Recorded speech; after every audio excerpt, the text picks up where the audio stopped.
role of FDI in either promoting or inhibiting technological progress in the recipient country? And what is the role of intellectual property right regimes? And, oh, you want me to start all over from scratch? Okay, I'm Martin Wolf, Financial Times. Questions on for the emerging economies, perhaps possibly also Europe, backward economies in Europe, like the UK. What is the role of FDI and intellectual property right regimes in either promoting or inhibiting, in current circumstances, the transfer and adoption of useful technologies and their internalization within economies? There are radically diverse policies in the past, say Japan versus China on these issues. I'd be very interested in your assessments. So, go ahead. Yeah, if you could pass the microphone to him, it'd be great. Thanks, Mark. Thanks to all for the great panel. The first question is actually two questions directly for Diego. Thank you very much. It was a very nice presentation, I think. I'm actually very glad to see that Harvard Business School is taking up innovation systems after a few decades. Those were my views. Okay, so somebody. Anyway, the question is about, do you think this, well, you said there's a lot of heterogeneity among countries, and you focus your case on Malaysia, and seems reasonable. But because of this massive heterogeneity, would it work as well in a low-income country, for example, or would it not work? And well, I have my own opinion. And the second question is about, sorry, I haven't seen your work here, so you might have done that, but is there more heterogeneity across countries or within countries? And if there is large heterogeneity within countries, how would this ecosystem work in order to address the incentives of so many different players? Like, I mean, this would work for firms that are already keen to adopt technology, maybe for firms that are very far from the frontier, work less. Thanks. Okay, we can do one more question, and feel free to go ahead and state if you have an argument or a comment you want to make before you ask a question. That's also totally appropriate. So, right, Maciej Grodzicki, I'm a PhD candidate from Poland. I have a question to Diego comment as well. Poland is, in some respects, probably resembles Malaysia. It's a middle-income country facing middle-income gap, need of increasing adoption levels. And I really like your conception of this building institutionalized ecosystem for innovation. But my question is, what are your experiences, whether the enterprises actually, entrepreneurs are actually willing to participate in all these pro-innovative and pro-adoption activities? Because at least in Poland, I would say that there are some institutions, but the firms themselves are not that willing to undertake innovative or adoptive activities. Yeah, thank you. great. Well, let's turn to the panel. Anyone? Diego, you had a couple directed at you if you want to start. Thank you. Thank you very much for the questions. I wanted to start with the first just a small comment about FDI, and then I will take on these other questions if I may. So I've done some work on understanding not in general FDI, but what role it played foreign interventions directed to transfer knowledge, technological knowledge, to countries after World War II. And so what I found was that in places where, say, the US had a more massive intervention through various programs to transfer technologies, those countries experienced larger reductions in adoption lags for newer technologies. And somehow, you know, in all the countries that have grown very fast, there's been some technology transfer from the outside. That was the case, and the particular form has changed. So, you know, in Singapore it was through FDI. In Japan it was through licensing of technologies. In Korea it was also a mix of those. In Germany, in Italy, France after World War II, it was mostly through training engineers that were visiting the US by sending technicians there, and so on and so forth. And so I think that, again, the process of the dynamics of technology let alone they are not going to generate strong conversions. In order to accelerate the process of technological development and growth, you need to break those natural dynamics, and that requires some form of interventions. Okay, I don't know that much about IP.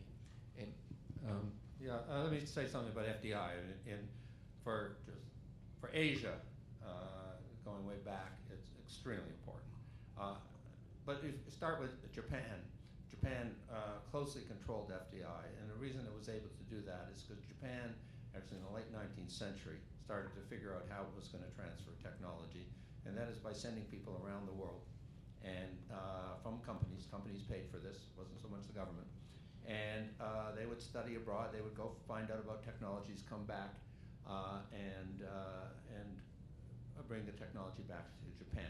Meanwhile, you had to have capabilities in Japan in terms of the education system to absorb that technology, and within companies, particularly within companies. Interesting thing is, unlike Korea and Taiwan, which came along later, Japan never had a brain drain because the people who went, they always came back. They were sent by the companies and came back from the companies. In the catch-up of particularly cases of Taiwan and Korea, in the 50s and 60s, they started sending people abroad, and right into the 70s, they're talking about a brain drain. And here we're spending all this money and losing these people to rich countries. It turned out, as we now know, it was a brain gain. They came back, and with experience, education, hugely valuable. And people like Annalise Aksenian has focused on that in a lot of the research she did a while ago. But the foundation for them to come back was actually FDI. So, and it was pretty concentrated in the microelectronics industry. So from 1963, actually, Fairchild, which was famous as the sort of the mother country, a company of Silicon Valley, they opened up their first testing and assembly facility in Hong Kong. And although they went there for cheap labor, it couldn't be the cheapest labor, it had to be literate labor, it was mainly female labor. It's documented that what made it successful was that they found engineers and managers there, some of them who had been abroad, some of them homegrown. And those people, and this is well documented for Korea, a lot of the people who were hired by people like Motorola, National Semiconductor, et cetera, in the microelectronics industry, that's how they started a career without going abroad, and stayed to go to places like Hyundai, Samsung. So you go from the FDI to what I call indigenous innovation. And that, as I mentioned, in China now, there's FDI is across a broad range of industries. It's working in different ways in different places, but the automobile industry is the best example, where there's trading markets for technology. You have joint ventures, all state-owned companies based at the city level. There's always a struggle about how much technology is going to be transferred, but the Chinese have the upper hand because that market is booming. It's 13 million cars a year. In China, it's more than Japan and Germany combined. So everybody needs to be there. At the same time, one by one, you have people leave those companies, start indigenous companies like Cherry, Geely, and a whole bunch of others. And some of those companies are innovative. Cherry bought Volvo, for example, and they'll become more innovative over time. And once, the importance of the indigenous innovation is that what I call strategic control. Those companies then make the decisions about what kind of investments they're going to make, about going into new products, higher quality cars, et cetera, which they can't do as easily in the joint ventures, although the joint ventures are really an important step to getting to that position.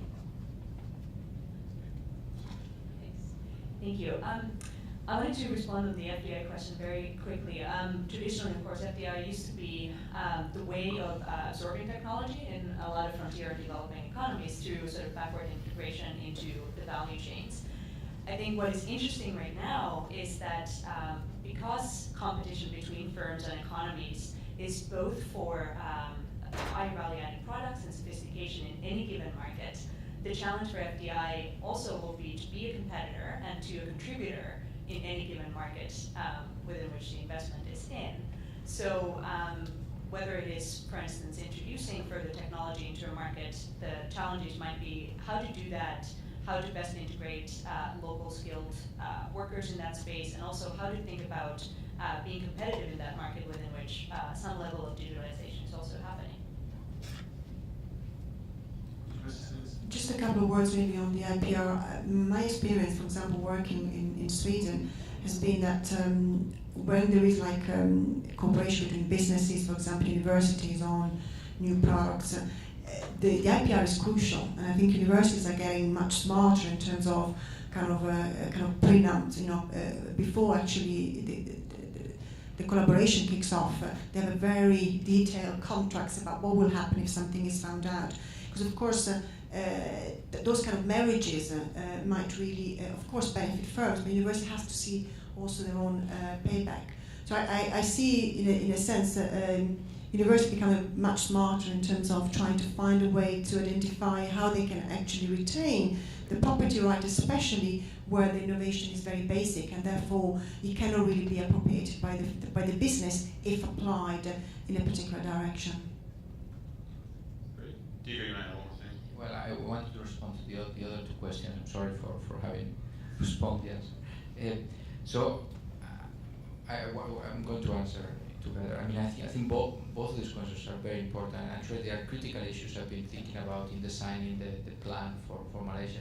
One thing is to idealize the program, and then the other is to implement it. So, with respect to heterogeneity within the countries, you're right. I mean, there's dramatic heterogeneity between the different companies. Some companies have research capabilities, others have only no research capabilities. And indeed, in the case of Malaysia, you have fantastic state-of-the-art companies in oil products, for example, Petronas and so on and so forth, who have the ability to do all the research that they need. They are in touch with the world experts in whatever area they need. So for them, they are going to benefit from this. I think this is mostly designed for either companies that are large but do not have expertise in a particular area where they need some technological solution to a problem, or for small and medium-sized companies that would like to grow, would like to improve their sophistication, but they have absolutely no capability to do that. Now, you're right that many companies have that option, but they don't want to take it. This is a problem. It's like a headache for them. Now, what I've foreseen that indeed in Malaysia, probably not as much as in other countries, but there are some pockets where companies have some rights. Okay, there are some companies that have some connections because of the affirmative action programs and so on and so forth. So they have some small monopolies, and they are happy, they are comfy in that area. Okay, so the government has started some policies to erode those rights, and I've in my plan, I've pushed the government to do more of that. So in particular, a few examples are to enforce anti-competitive and anti-monopolies situations. Okay, so to enforce pro-competition laws that already exist. That's one. Another one, which I think is very interesting, is to increase the minimum wage. So Malaysia has been observing huge inflows of immigrants from Indonesia, from Bangladesh, and so forth, that have been depressing, that have basically increasing labor supply to a point where minimum wages have become really binding. Okay, and so now the government what has done is to increase them and to enforce them. They did that in January. So I've pushed them to make that like not just a one-time thing, but a path that is predictable, and so that companies can feel the heat. So if they feel the heat and you give them the stick and the carrot, they will have to eat the carrot. Okay. So I think the carrot is very good, but some of them may need a little push to eat it. Okay, we'll do one more round of questions. Do 3 more questions. Yeah, you did have your hand up first. So go ahead. Hi, my name is Blake Taylor, and I'm from the London School of Economics. And I'm particularly interested in corporate governance and discussions about the purpose of the corporation. So I was particularly interested in Professor Lazarnik's presentation. And my question to you, and anyone else who wants to answer on the panel, would be, why is it that stock repurchases are necessarily wasteful? And how would you respond to Peter Eugen's argument this morning that stock repurchases can actually lead to other investments that can bring about innovation.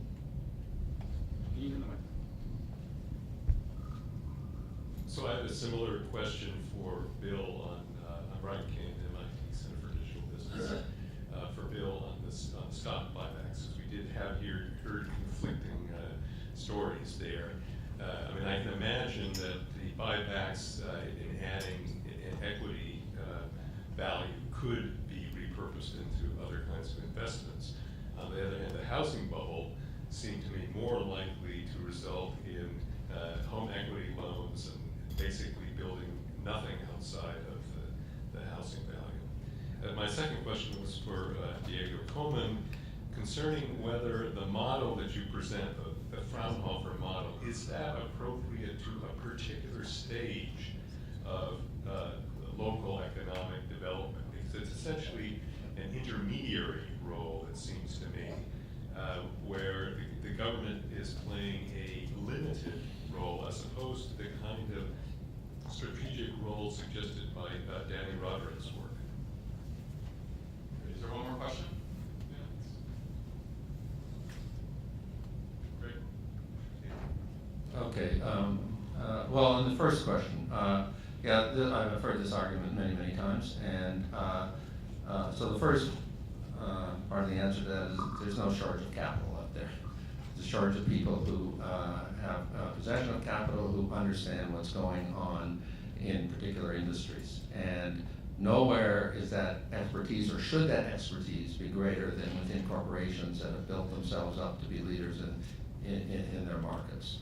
I would argue not only is it wasteful to just throw that money out on the market because there is no lack of capital out there, but in fact, over time, and this is a hypothesis, executives who are willing to do that not only lose the incentive, but also even the ability to think about what they can do with their companies. There's a lot of other parts of the answer. For example, it's not just the tax system and who isn't getting the returns as a result, including a lot of people. It's very valuable human capital that ends up working in, and it's been well documented in a number of cases, not in the aggregate, but through many cases. Computer programs end up working in Home Depot in their 50s, and there must be some better way of using that human capital than to just let people let it atrophy and waste in that way. So there's another type of waste. In fact, we're doing a project for INET on careers, because one of the problems is we all know we need careers. And anybody sitting here, if you think that's not true, well then, I don't know, what you're doing in sitting here, because you know that you gain experience over time. I've been involved in this stuff for a long time. I'm learning stuff all the time, and it's a cumulative process. It's also a very collective process. That's why we're sitting together. Companies cannot provide the careers they used to provide, or even if they wanted to. It would be how much harder to do. There's too much competition out there. So someone has to be thinking about careers. Now, one of the ways to do that is for the government to take a much bigger role, particularly since it funded a lot of this technology, and provided a lot of the education for the people who work for these companies, to figure out how to use that technology for social services. And there's so many areas in which you could use it. And so people are not thinking about that. And that certainly isn't happening at the startup level. I have no problem with startups, and I think entrepreneurship is very important. But the question is, how do you sustain startups, and what happens when they become big? Because that's when they have the impact. And it's those 2,000 companies approximately that determine the allocation of resources in the economy. And if people who control those resources aren't thinking about the future and aren't thinking about the investments they can make in productive capabilities, then from my point of view, that stuff is just wasted. That and the fact that open market repurchases are nothing but a manipulation of the market in the United States. That's all they are. There's no other argument can be made on behalf of them. They manipulate the market, and that's how companies use it. I didn't get Brian's, so can you just repeat what your point was? Yes, so it seems to me that there is a potential for increased equity in whether it's in housing or the stock market to be recycled? Do we have any evidence of it being recycled in a constructive way? There's an empirical side of Well, yeah, I mean, so I think that, you know, the argument that you need, I mean, that was made in the session before, that you need speculation to get innovation. I think you can, obviously, all innovation is speculation, but once the speculators are masses of people whose retirement savings depend on what happens with that speculation and know nothing about what they are speculating in, there is so much room for fraud, manipulation, and stock market crashes that is, as Bill Janeway himself said, most people lost out of those things. And that's where people's retirement savings are. So it's not just housing. So somehow we got to a system where there's a lot of people who think, or perhaps because they don't have good jobs anymore, that they can somehow survive by through speculative markets, the housing market or the stock market, and then Wall Street takes advantage of that. And actually, I think the evidence is that they lose. They lose not only the jobs, they lose their savings, they lose their houses. So that's the problem. I'm going to use my moderator's right to ask the question I wanted to ask, and then the gentleman here has one more question, and then we'll wrap up. Diego, let me just ask it, and then we can come back to you in a minute. We only have 5 minutes. So I warned Lisa about this question last night when we chatted at the cocktail party. Those of you that are familiar with Vernon Routon's work, the great late economist from the University of Minnesota, his best book was, one of his best books was Is War Necessary for Economic Growth, which consists of a series of case studies that both Breakthrough Institute and Mariano Mazzucato has borrowed from around the role of the U.S. military in particular in doing radical technology innovation. And I think that the cases, and he answers it, I don't know if it's pessimistic or not, he says yes, it is necessary because what war and military buildups allow is for the society is willing to spend huge amounts of money on state investments that are basically shielded from public intervention. In other words, these are highly undemocratic,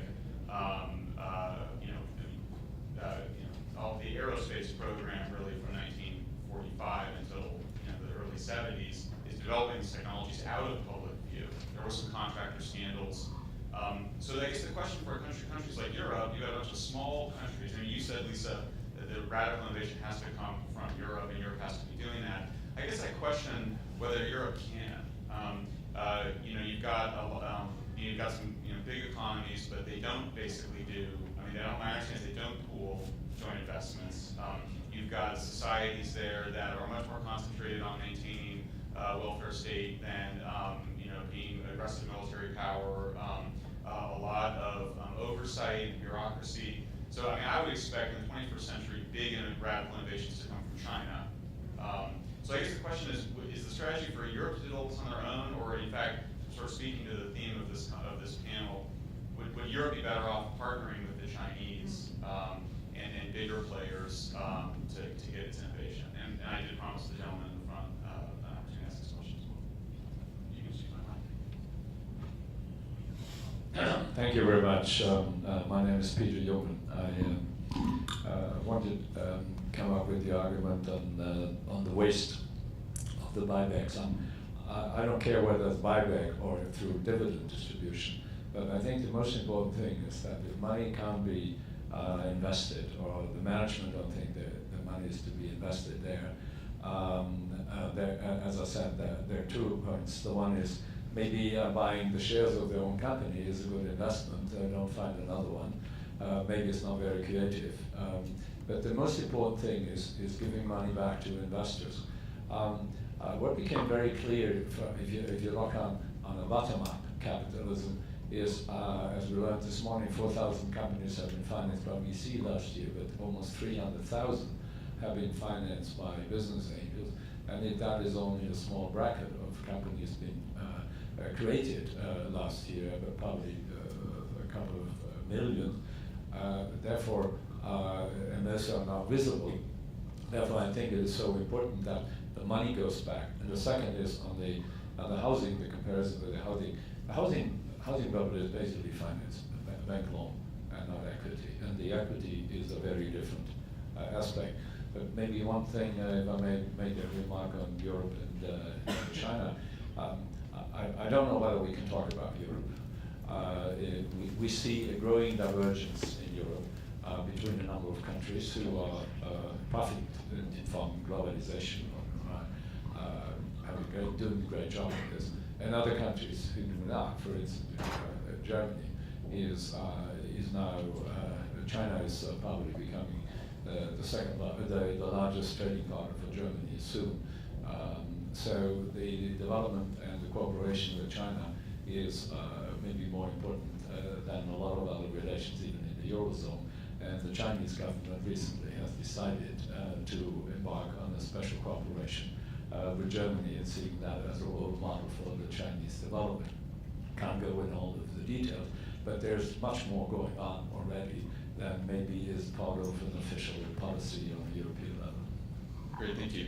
Yeah, just to follow on that, one thing that happened recently is that the Chinese wanted to have Fraunhofer open an institute in China, and Germany said, no way, what's there for us? So I think that Europe is a bit scared to engage in R&D relationship with China, and probably for a good reason. Just on that, okay, so my general response is that any top executives who says that they have nothing better to do with the money is not doing their job. And so I want to say, what could you have done? Secondly, you can start looking at particular companies and you kind of see what were the investment opportunities and what did they do. So one of the companies that I didn't get to mention, and we've been looking at a lot of them, is Cisco Systems. Cisco Systems should be Huawei. It's not. Cisco Systems is not a high technology company anymore. It does plenty of R&D, but it's all product development, and each new product is a commodity. It has a huge amount of profits. It's twice as big as it was a decade ago, but that's because it has a lock on the enterprise router market still. It won't have it forever, and it's been living off that. At the beginning, through acquisitions and through what was actually a very good growth through acquisition strategy, using its stock as a currency to buy companies and integrating them into Cisco up until 2000, it was positioned to be a leader in the most sophisticated communication technology products, particularly in carrier class technology, voice over internet protocol. We could be way ahead of where we were if Cisco had made those investments. Their stock price went down to about 15% of what it was when it had the highest market capitalization in the world in March of 2000, and they started buying back their stock, and they haven't stopped. So it's about 118% for that time period of their net income went to buybacks. Now they're doing big dividends. We've tracked it. We've tracked it basically forensically. We look at the products, and when they stop investing in those products, and they stop investing in the more sophisticated products, often they require investment in manufacturing capabilities to be high quality. They require investment in lots of engineers who can maintain the systems, which a company like Ericsson does and Huawei does, but Cisco doesn't do. So Cisco has frittered away a lot of the capabilities that it had being situated in the most advanced economy for communication technology. Okay. Finally, the issue of returning value to shareholders. How much value do shareholders want? Okay, we've written a paper. I've written with Mariana Mazzucato, owner of Tulum, who did all that research for Mariana on the where all the technologies for the iPhone came from, where we asked what should this company do with all its profits. The fact is, the only money that Apple ever raised from public shareholders was $97 million in its IPO in 1980. If there are any shareholders who still are holding what Buffett would call a continuing shareholder, still holding Apple stock, the last thing is they wanted to give it to David Einhorn or Carl Icahn if they're holding that stock that long. So Einhorn, Icahn, who've been much in the news, come in Icahn's case, it never was more than about 6.7% of 1% of stock. That's a lot for one stockholder in such a company, but it's still a very, very small minority share. He gets the right to have Tim Cook to come to dinner with him and publicly demand that he do $150 billion in buybacks. And that then becomes the name of the game. Oh no, we'll scale it down to 50 billion after they've already done. When Einhorn came in, it was 60 billion. These are seen as patient investors. They've never invested a penny in that company. They're taking somebody else's money. Whose money? Okay, well, for one thing, it's well documented that Apple is one of the biggest tax avoiders among companies in the world. So Tim Cook, rather than go have dinner with Carl Icahn, he could say, yes, I inherited a hugely successful company, and he could make some of the arguments that we've been making here, or that Mariana was making the other day, and he said, I'm going to take a leadership position in this industry, in this country, and I'm going to say that a lot of that $150 billion that we're sitting on, we're going to figure out ways in which it constructively be put back in the economy. This would not be unprecedented, by the way. In the 1880s, Andrew Carnegie wrote an essay called Wealth. And he said, what does a rich person do with all its money? And he said, you got to give it back to the community. So there's lots of things that are being done, and under this notion that you're returning value to shareholders, none of it's being done. Okay. Great. Lisa, do you want a chance to respond? Very, very quickly, because I think we run out of time. I think there are concerns about Europe being able to keep up with this ecological change. But I don't think there is money, there is thrown at it, there is a political commitment, and I think the partnering with, for example, China is taking place. But what is very clear is that there is more fear than opportunity, probably, with respect to China. The reason being that China is clearly always engineering relationship in a way that sometimes has to be kind of countries are aware of. But I think Europe overall is trying to pull together the diversity which has in it in a way that actually is achieving some of the things it wants to achieve. Time will tell. Great, thank you. And another round of applause for our panel, please.